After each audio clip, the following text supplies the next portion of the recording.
For your health this morning, health officials now warning about an increase in whooping cough cases up in Marin County, especially in teens. And it's extra dangerous if those teenagers come into contact with littler kids. KRON 4's Will Tran is live in Mill Valley with what we need to know. Will?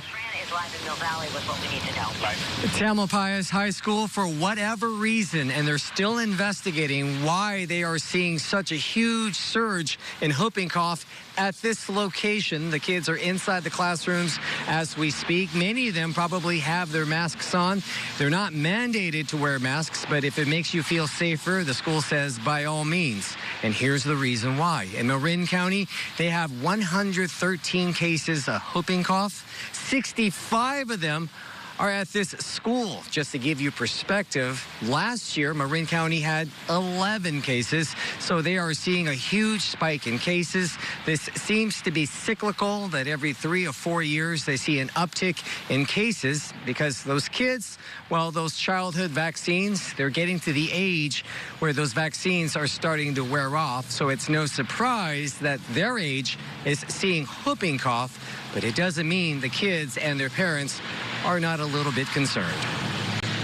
I'm a little bit concerned because it's kind of increasing around here, and I don't really know how bad it's going to get.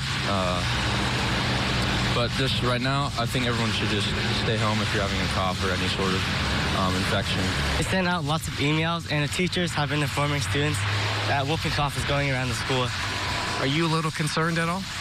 Yes, because our school has a lot of students, and one of my classes has around 32 kids, which has a high chance of me getting whooping cough.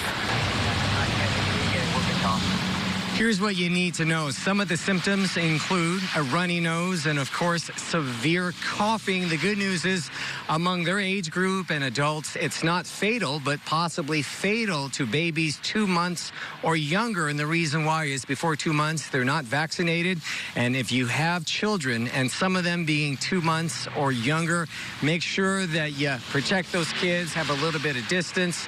The good news is it is very treatable. If you want to go to the doctors, well, after you get your drugs, you should stay home for 5 days. And if you don't want to take drugs on this and stay home, it's 21 days to be home before you return to school.